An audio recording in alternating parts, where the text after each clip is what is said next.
Let's kick it off. So I have some news. I've got some great news. I've got some terrifying news. Stephen? Oh. So, my soulmate, my sunshine. My wife, Emily. This chick I banged, she's pregnant. I was wearing like 3 condoms. I have no idea how it happened. We've been trying for years. Honestly, I've given it hope it would happen for us. We decided we weren't arrogant enough to... You can do it. We decided we weren't arrogant enough to dictate nature's course and just let it happen. Now she's 25 weeks along. Due yesterday, but still no contractions. We did it about 2 months ago. She swears there's been no other nominees for Father of the Year, but I don't know if I believe her. Isn't it like physically impossible to go that long without sex? She let me know she's pregnant by writing it on a cake. A big, fluffy white number with green nipping. But she couldn't wait, so just yelled, "We're having a baby!" And in the excitement, she dropped the cake on the floor, which is actually a good thing, because I can never read her damn chicken scratch anyway. It was in one of the back rooms at Charlie's, which I'd never actually been in before, and that should have been a red flag. It's like the old saying goes, there's no such thing as a free lunch, shower, lap dance. No sooner does she close the door behind us than she drops this bomb on me. Surprise! You're gonna be a daddy. I wasn't surprised when she told me. I'm very in tune with her cycles. So instead of surprise, I offered her my inner joy. We hugged, we cried, we invoked the blessed of the hidden mysteries of the universe. Had some sorbet and went to bed. It's weird. It's pretty weird. It's so fucking weird. I've never been more proud of my penis. The obelisk of a manhood has been actualized and is. Oh my God, I'm ruining it. You're doing great. I'm reading the whole thing. I've never been more proud of my penis. The obelisk of my manhood has been actualized. Purpose to life itself. Very proud of his penis. I have a direct link to the primordial creative forces in my pants. Yeah, good job, Stephen. I never wanted to be anyone's daddy. I can barely take care of myself. How am I supposed to be responsible for anyone else? Not to mention trying to make it work with this random girl I barely know. I'm out of my depth and out of my mind, but just past the panic and the instinct to run screaming for the hills, I'm just a little bit excited.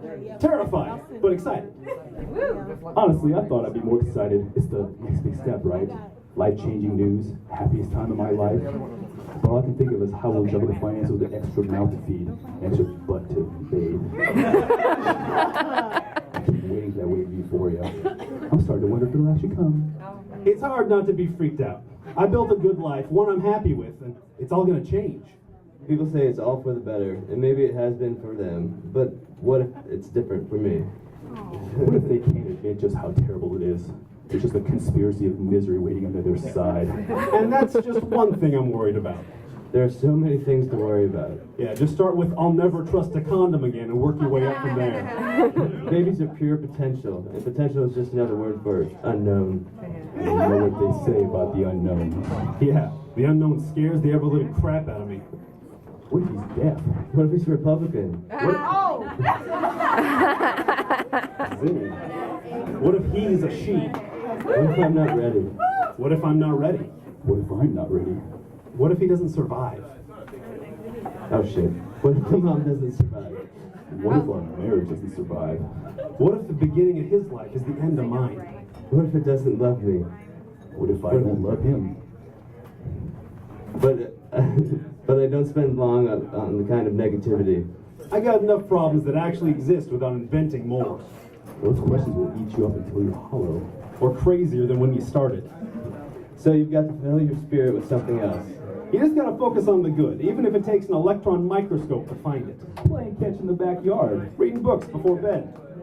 Watching cartoons in our pajamas. Belching contests. Snowball fights. Going to the zoo. Teaching them to cook. Teaching them how to throw a punch. Teaching them how to undermine outdated social constructs. Right? Having someone who looks up to me. Someone who doesn't see the flaws. Or doesn't care about the ones he sees. Kind of like his mother. Just like his mother. Completely unlike his mother. I've got no room to complain. Mostly because she's taking up all the room. Oh. Hey, oh yeah, come on. That's not. I'm even terrified of the future. Her life is already scary though. I mean, 40 whole weeks of pregnancy. She's a real trooper. Puking 4 times a day for the last month. You couldn't pay me enough to go through that. Breast tenderness. Entire structural realignment. Seriously, it's like her head is merged with the goddamn toilet. Exhaustion. Swollen legs. Hemorrhoids. I've never heard the words vaginal discharge. So Being the guy is easy. she's doing all the work. What the hell do you even have to do? There's only one rule to being an expecting father. Don't be an idiot. Don't say you missed your figure. Don't tell her how good your glasses or a locally grown organic wine taste. Don't hit her up for money after not seeing her for 2 months. There are a million things pregnant women have to stay away from. Caffeine, Gardening, Sushi. cigarettes, alcohol, fun of any kind. cat litter, ceremonial bonfires, Lunch meat, roller coasters. elephants. Elephants? You've never wanted to fuck around with an elephant? Especially if you're a pregnant woman. In any case, her world is a lot smaller when she's pregnant. But as a father-to-be, there are only 2 things to avoid at all costs. 1. Any woman you find the least bit attractive.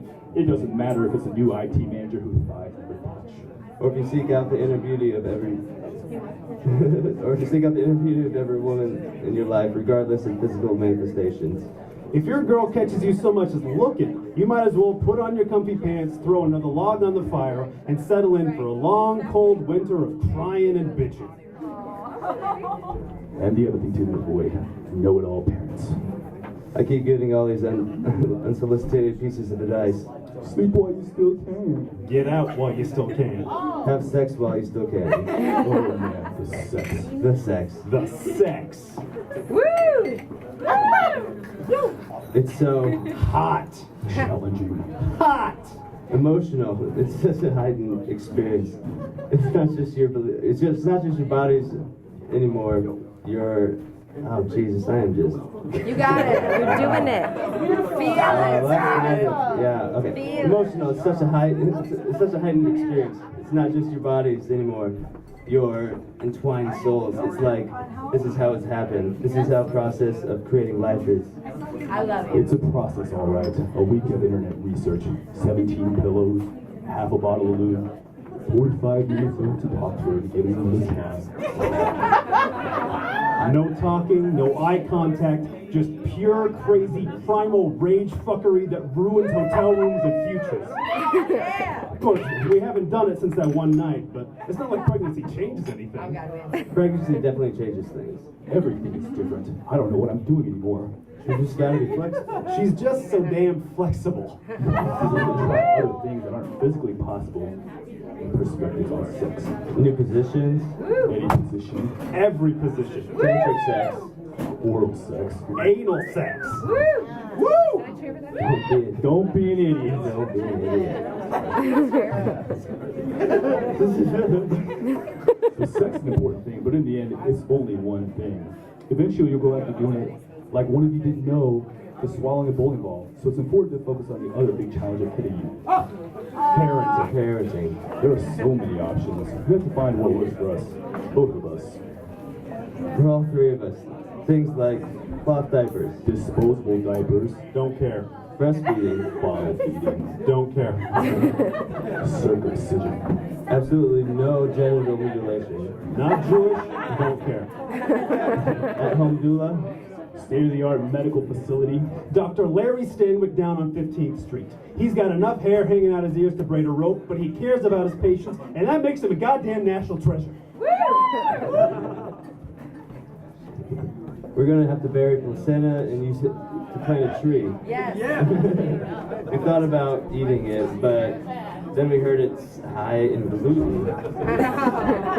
I'm bringing him home in the Husker shirt I came home in so we can bury the goddamn Hawkeyes. Hey, it ain't superstition if it works. We're having him baptized by an ordained priest as humanly possible. Did you know that unbaptized babies don't go to heaven? Oh, that is so bummed. Thank God I've got plenty of time to figure this all out. I feel like I'm running out of time. There's no fucking warehouse with what I don't know. But there's one thing I do know. At least there's one thing. One thing's for sure. I'm going to be the best dad I can. I've screwed up so much in my life. Said no too many times when I should have said yes. Let good people walk out without a fight. Fought for every cause except the ones that really matter. But I'm not gonna screw this up. Because I've made all those mistakes. But I never wanted to learn from them until now. I know I'm gonna be a good dad. Because my son makes me want to be a good man. Better man. And less of an idiot. Thank you. Yay!